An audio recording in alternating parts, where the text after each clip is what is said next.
Xin chào cô Hiền và mọi người. Tôi tên là Puthavi. Năm nay tôi 28 tuổi.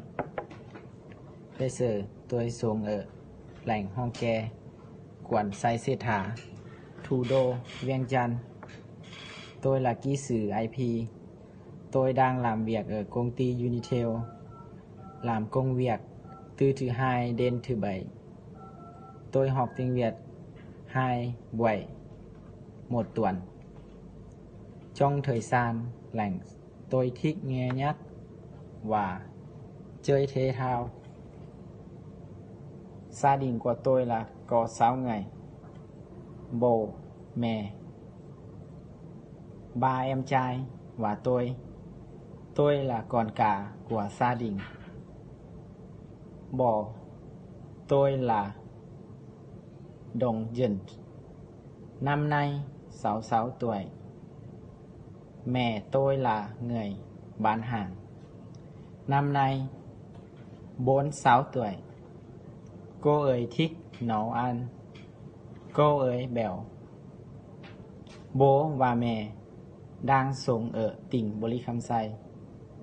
Em trai thứ một là giáo viên, năm nay 27 tuổi.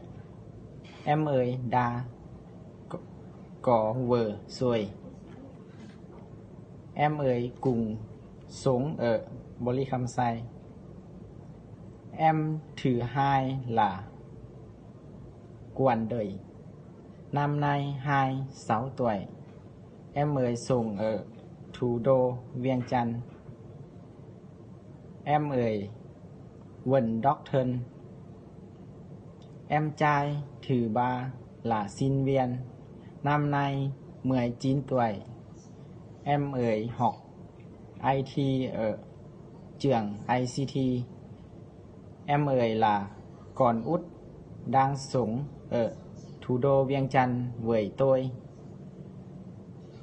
Chúng tôi không giàu nhưng sống rất hạnh phúc.